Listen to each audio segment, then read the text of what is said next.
to our channel and our first episode of story session या book session. So friends, कैसे हैं आप सब? हम आशा करते हैं कि आप सब अपने अपने घरों में ठीक होंगे। सो फ्रेंड्स, आज ये फर्स्ट एपिसोड है जिसमें मैं और नियति आपको नेक्स्ट संडे मिलेगी, वो एक अनदर बुक के साथ। सो फ्रेंड्स, आज मैं हूँ और मैं आपको आज एक बुक उसका अच्छे से उसका रीडिंग बताऊंगी कि उसकी बुक में है क्या। वैसे आपको पता लग ही गया होगा कि इसमें आगे वीडियो में होने वाला क्या है, क्योंकि आपने वीडियो तो देखी होगी जो हमने समथिंग स्पेशल में डाला था। सो फ्रेंड्स, अभी हम टाइम को वेस्ट ना करते हुए चलते हैं और आपको मैं बुक भी बता देती हूँ कि आज हम कौन सी बुक पढ़ने वाले हैं। So let's get started. अब मैं आपको बताऊंगी कि आज हम कौन सी बुक पढ़ने वाले हैं। सो फ्रेंड्स, उसका नाम है looking for the rainbow by world's most famous and children's most fascinating author Ruskin Bond. He has written this book most probably about his years with his daddy, when his daddy was with him, and he has enjoyed most fabulous years with him, which is 2 years कि उसने Ruskin bond ने अपने सबसे ज़िंदगी के कीमती पल 2 साल अपने फादर के साथ बिताए हैं। सो फ्रेंड्स, अभी ये बुक जो ये वीडियो आएगी आपको, ये वीडियो 2 हाफ्स में आएगी। संडे को अभी आज आपको मिलेंगे 2 पार्ट्स एंड फिर मंडे को कल आपको मिलेंगे 2 पार्ट्स। जो इनकी स्टोरी हाफ मैंने इस बुक को उन्होंने 2 हाफ में डिवाइड किया है, first half and second half. First half के 8 चैप्टर्स हैं एंड सेकंड हाफ के भी 8 चैप्टर्स हैं। सो फ्रेंड्स, यहाँ साइट पे आपको शेड्यूल आएगा, तो फ्रेंड्स आके फटाफट इसी सेम टाइम पे हमारे चैनल पर विजिट करना और हमारी वीडियोस को ज़रूर देखना। सो फ्रेंड्स, अभी हम ज़्यादा टाइम नहीं वेस्ट करते क्योंकि वीडियो बहुत लंबी हो जाएगी। चलिए फटाफट शुरू करते हैं अपने रीडिंग सेशन की ओर। सो फ्रेंड्स, मैंने अपनी बुक खोल ली है, उसका पेज है सारे खोल लिए हैं। सो फ्रेंड्स, मैं आपको पहले ही इन्फॉर्म ये चीज़ कर देती हूँ कि मेरे पास बुक भी है और मेरे पास डायरी भी है, जो मैंने दोनों खुद रखी है। मैंने डायरी में कुछ मेन पॉइंट्स चैप्टर के नोट कर किए हुए हैं जिसके साथ आपको मैं उस चैप्टर का बता सकूँ, उस चैप्टर में क्या क्या हुआ था। सो फ्रेंड्स, इस बुक की स्टार्टिंग में in the starting of this book there is only an introduction given by Ruskin Bond, और आप कह सकते हो कि एक तरह का लेटर जो रस्किन बॉन्ड ने रीडर्स को लिखा था, दैट वो अपने फादर को डैडी कहता था। And he said usually father are and he also said that usually father are, जो सारे घर के फादर्स होते हैं वो यूजुअली बहुत बिजी होते हैं अर्निंग करने के लिए फैमिली की। मतलब यहाँ पे प्रॉपर लाइन लिखी हुई है, earning a living for family. So though he was lucky, उसने मेंशन किया हुआ कि वो लकी है to have a father like him who gave Ruskin nearly all his spare time and held his hand in the dark. मतलब वो उसकी हर तरह का उसको अपना स्पेयर टाइम देते थे, उसके साथ बुक्स इन्जॉय, उसके साथ बहुत सारा टाइम इन्जॉय करते थे। He has also written that he has the wonderful 2 years with his daddy, and he is writing this looking for the rainbow book 70 years later। उसके 70 years later, मतलब ये book जो उस अपने चाइल्डहुड के 70 years के बाद ये बुक लिख रहे हैं। सो फ्रेंड्स, अब हम फटाफट अपना फर्स्ट हाफ को शुरू करते हैं, जो है लॉन्ग अगो इन न्यू दिल्ली। इसके टोटल 8 चैप्टर्स हैं। आपको इस वीडियो के पार्ट 1 में 4 चैप्टर्स एंड शाम को आपको पार्ट 2 में नेक्स्ट 4 चैप्टर्स मैं दिखाऊंगी। सॉरी। सो फ्रेंड्स, मैं आपको एक सॉरी कि मैं बार इस बुक में देखूँगी क्योंकि मैंने इसमें मेरे पॉइंट्स चीज़ें नोट की हुई हैं। सो उसके लिए सॉरी। तो चलिए फटाफट चैप्टर फर्स्ट शुरू करते हैं।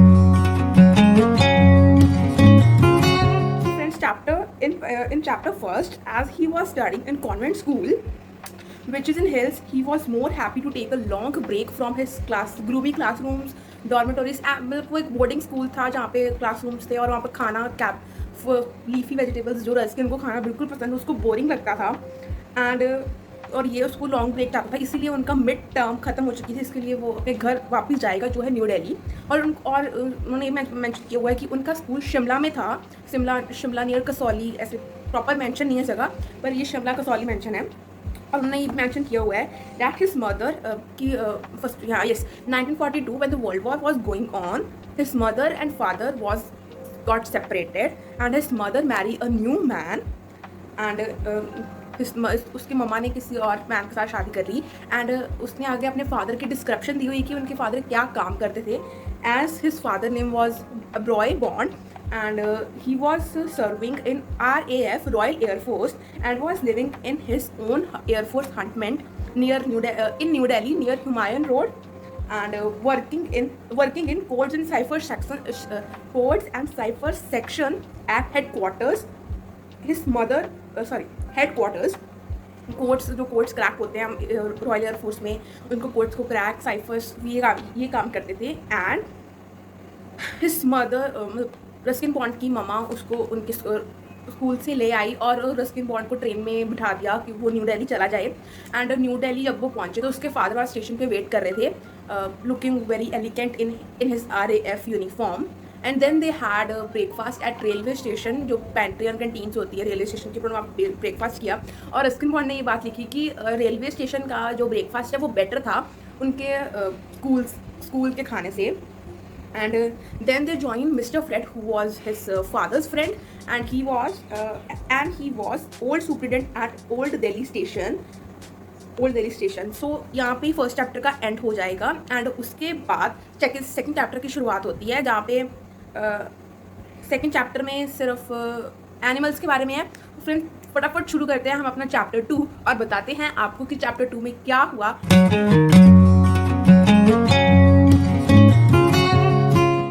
चलिए शुरू करते हैं चैप्टर 2 को। So friends, in chapter 2 Ruskin he has mentioned that he saw his first snake came gliding out of thorn bushes and उनको नहीं पता था कि वो पॉइजनस है कि पॉइजनस नहीं है।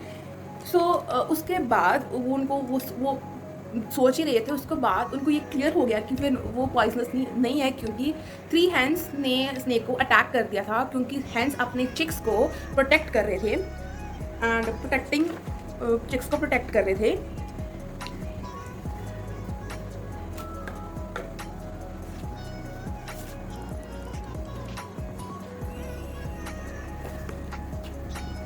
And then his father told him to do not go too far because there were more small creatures who can harm us, so that's why his father told. So then his father told him to always check his shoes before putting on, कि आपने हमेशा shoes को check करना पहनने से पहले। So one day क्या हुआ कि रस्किन ने बिना सोचे अपने शूज़ पुट ऑन कर लिए और उनको एक अपने पैर में एक मशी जो थोड़ा सॉफ्ट टाइप कुछ महसूस हुआ, तो उन्होंने अपने शूज़ को निकाल के देखा तो उनको एक तरह का स्किंक मिला, which is a tiny member of lizard family skink. अगर मुझे पिक्चर यहाँ पे आप देख सकते हैं स्किंक की पिक्चर, तो इन माई शूज़। तो वो उन्होंने सोचा कि क्या पता मेरे पैर से क्रश भी हो सकता था, बिकॉज उन्होंने अपने शूज़ बिना चेक किए पहने थे। एंड उन्होंने उसको फिर उठाकर उन्होंने एक रबर प्लांट के ऊपर प्लेस ऑन कर दिया।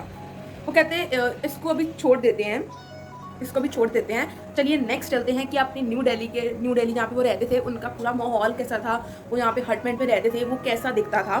So here it says that it was, उनका वेदर पहले बताया आपको, वेदर मैं बताती हूँ वहाँ पे कैसा वेदर था। It was hot and the loo और winds from the Rajputana desert brought no relief.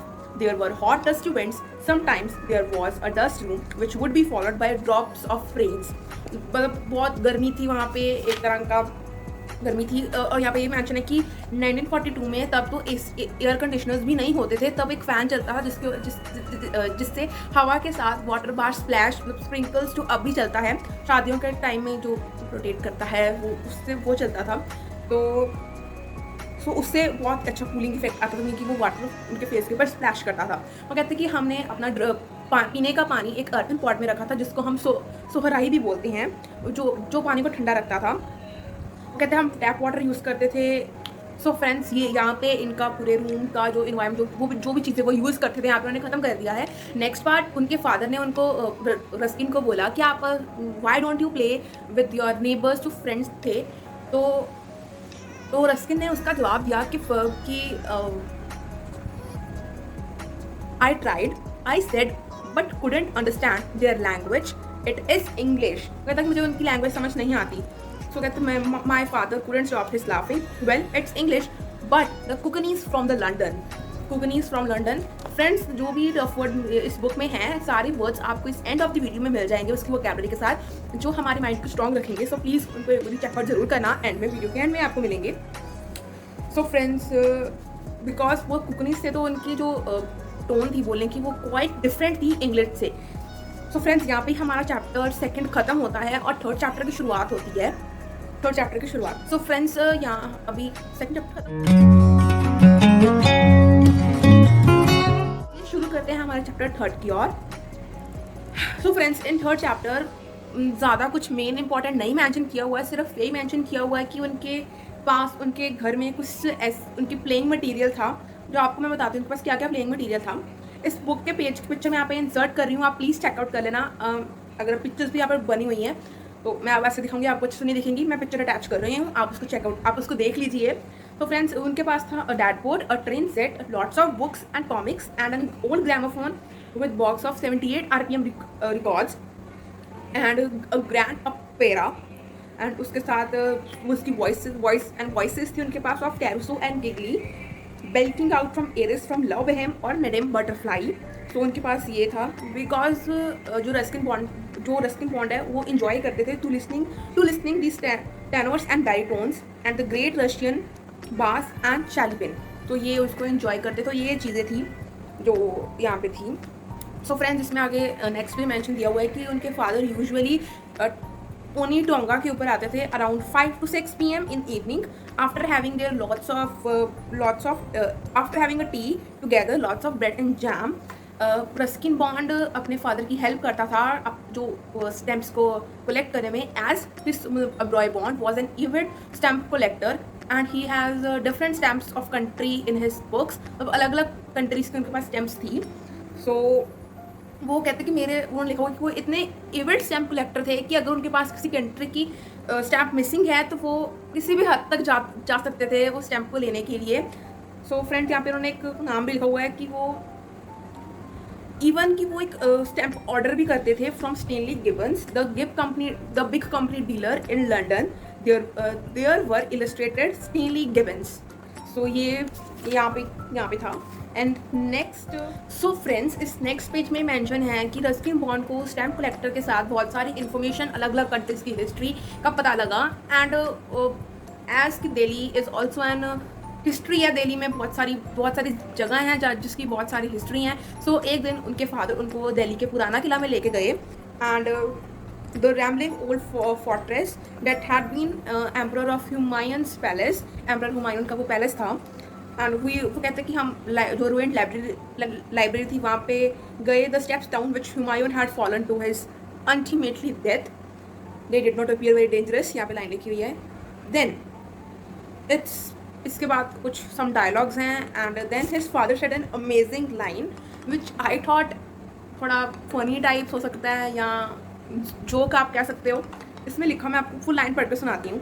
No one rules the world forever, said my father. The gods grow jealous if someone is constantly successful or too powerful, but if Alexander or Napoleon or Hitler, the gods will eventually destroy him. They don't like any competition, I suppose I added. सो इसमें लिखा हुआ है कि वो उसके father ने mention किया कि आपका गॉड जेलस ना हो, तो इसलिए वो सबको डिस्ट्रॉय कर देते हैं। सो मैंने लिखा कि शायद वो कंपटीशन ना करते हों, तो आई सपोज दैट। मैंने आपकी लाइन पूरी पढ़कर सुनाई, इसकी मैं पिक्चर भी यहाँ पे अटैच कर दूँगी, आप देख सकते हैं इसमें क्या क्या लिखा हुआ है, वही पढ़ सकते हैं। एंड देन यहाँ पे चैप्टर 3 की खत्म हो जाता है, start with chapter 4। In this first normal things 1942 था, सारा यही लिखा हुआ था। एंड उसके बाद एक चीज़ नेक्स्ट सेकंड पैराग्राफ है कि air raid shelters there were wrong trenches dug up on the sides of important roads. जो खड्डे वगैरह होते हैं उसमें मानसून में पानी फिल्टअप हो जाता है, तो फिर उसमें कई बच्चों को खेलने का मज़ा भी आता है, बट लेकिन अगर हम उसमें जंप करेंगे तो क्या हम एंकल भी ब्रोक कर सकते हैं। इसके साथ मेंशन हुआ है कि मानसून्स में वो भर जाते थे और उसमें बच्चे खेलते थे। एंड कहते हैं मानसून आ गए थे और हम जो एयरफोर्स का हटमेंट था वो लीक होना शुरू कर दिया था, तो इसीलिए हमने किसी नेक्स्ट घर में शिफ्ट किया। सो उसके फादर ने एक बंगलो बुक किया था of Atul Grove of Atul, sorry, his father rented 2 rooms in a bungalow on Atul Grove Lane, not from Connaught Place, the commercial center. And Atul Grove was a short lane leading off Curzon Road. On side of the lane was telegraph. यहाँ पे थोड़ा आपको specifications दी हुई हैं कि यहाँ पे इस एरिया में वो रहने गए थे, वो कैसा दिखता था। On the side of the lane there was telegraph department fronted by a patch of lawn. On the other side 4 or 5 bungalows. यहाँ पे मेंशन किया और उसके बाद लिखा हुआ है कि एक एल्डरली कपल ने उनको उस घर में 2 रूम्स दिए थे। मैं यहाँ पे आपको एक पिक्चर इंसर्ट कर रही हूँ, आप उसको रीड करना। तो और उनके पास जो रस्किन के पास एक इंटायरली में उसका रूम था, जिसके साथ उसका पूरा room box of full of books and ever present gramophone, a bed with dartboard and so on, and there was a small dining room and a kitchen. A part-time cook would drop in during the day to prepare our meals. लेकिन ये एक cook आता था जो उनके meals को prepare करता था, लेकिन उसके फादर अपनी ड्यूटी पे ऑफिस जाने से, मतलब ड्यूटी जो करते थे उससे जाने से पहले ही सारा ब्रेकफास्ट बना के रख देते थे, जो था एक whip up cream, butter, a couple of toast for me, and with a half boiled egg. I am inserting this picture here, you can also check it out. And then he has mentioned some places of Atul Grove Lane कि वहाँ पे क्या क्या था और वो क्या क्या करने जाते थे जब वो स्पेयर टाइम में करते थे। सो यहाँ पे मेंशन है कि एक अतुल ग्रोव बहुत बड़ा एक that was close to Connaught Place, to the cinemas, book shops, record shops and restaurants. There were 4 cinema halls जहाँ पे हॉलीवुड एंड ब्रिटिश फिल्म्स लगती थी। और यहाँ पे मेंशन है कि जब भी उनके फादर आते थे घर पे तो वो रस्किन बॉन्ड एंड उनके फादर जाया करते थे फिल्म्स देखने एंड कुछ खाना खाने रेस्टोरेंट्स में। और यहाँ पे लिखा हुआ है कि ओकेजनल कम से कम उन्होंने 20 फिल्म्स उस साल देखी थी, यहाँ पे मेंशन है। सो कहते कभी कभी हम वेंगर्स द कन्फेक्शनर्स के पास भी जाते थे एंड घर आते थे पेस्ट्रीज एंड पैटीज के साथ। कहते हैं I have also discovered a milk bar then situated on the outer circle, तब आउटर सर्कल पर सिचुएटेड था। Only a short walk on Atul Grove. कहते जब भी मैं बोर होता था तब मैं वहाँ जाके चॉकलेट मिल्क शेक्स पी लेता था एंड जब वो बोर होते थे। कहते हैं मेरे नेक्स्ट पेज मेंशन है कि मेरे फादर तो एक फ्लाइंग ऑफिसर थे, तो मुझे उनकी हैट पहनने का बहुत शौक था, even though that is far too big for my head, बहुत बड़ी थी वो। उसका नेक्स्ट पैराग्राफ यहाँ पे नेक्स्ट पार्ट शुरू होएगा, नेक्स्ट पैराग्राफ शुरू हो गया जिसमें लिखा हुआ है sometimes Ruskin mister Rankin who was the big draper shop, जिनकी ड्रेपर की शॉप थी, and my father give him uniform to tailor, वो टेलर करता था उनकी यूनिफॉर्म को। मिस्टर लंकिन भी एक एंड इवेट स्टैम्प कलेक्टर थे, तो एक दिन उन्होंने मिस्टर लंकिन को अपने घर बुला लिया फॉर द डिनर पे बुला लिया। And in once evening Ruskin found a bottle of wine on the dining table and he said with उन्होंने हैरानी के साथ अपने फादर से पूछा are we having wine today, तो he said no it's not for you, it's for an guest who is an American and coming to our home to our house for a dinner. So he collects stamp as Ruskin was an event Rankin was an event stamp collector. He collects stamp from Greece and I have some so most Americans drink wine or something or the other. Ruskin ने अपने father से पूछा, so उन्होंने लिखा Ruskin ने जवाब दिया Coca Cola mostly, तो only films I haven't come to India yet. उन्होंने फादर ने उनको बोला कि अभी तक इंडिया में लॉन्च नहीं हुआ है, तब अब कोका कोला एक ऐसी ड्रिंक है जिसके साथ कई लोग नहीं रह सकते, क्योंकि मुझे कोका कोला बिल्कुल पसंद नहीं है। एंड तब 1942 में तब कोका कोला इंडिया में लॉन्च नहीं हुई थी, वो सिर्फ अमेरिका में थी। एंड उन्होंने ये मेंशन किया कि ये फर्स्ट टाइम था जब उनके फादर ने किसी को घर पे बुलाया था। वो कहते हैं कि मुझे वो जो मिस्टर अंकिन था एक नॉइसी फेलो लगा, जैसे जेम्स कैगनी और वेल्स बेरी। तब कोई मुझे इनके नाम मैं इनको रिकॉग्नाइज नहीं कर पा रही हूँ कि कौन है, अगर मुझे इनके पिक्चर्स मिलेंगे तो मैं यहाँ पे इंसर्ट कर दूँगी। एंड देन क्या उन्होंने ये चीज़ मेंशन की हुई है कि जब वो हमारे घर पे आए तो वो एक टी डॉलर, उनको चाय बहुत पसंद थी, उनको वाइन बिल्कुल पसंद नहीं थी, वो एक टी डॉलर निकले। And then mister flying Bond ही है, उन्होंने अपने फादर को मिस्टर फ्लाइंग बॉन्ड यहाँ पे लिखा हुआ है, who is a boy bond. हाँ, वो दोनों आपस में बातचीत कर रहे थे और मिस्टर रंकिन ने मिस्टर ओबरॉय बॉन्ड को 2500 रुपीज़ का चेक पकड़ाया और वॉलेट फुल ऑफ स्टैम्प्स उठाकर चले गया। तो रस्किन को लगा कि उन्होंने सोचा कि स्टैम्प्स में भी मनी है, there was money in stamp after all. तो यहाँ पे हमारा 4 चैप्टर्स कंप्लीट होते हैं एंड चलिए फटाफट शुरू करते हैं चैप्टर 5 की। और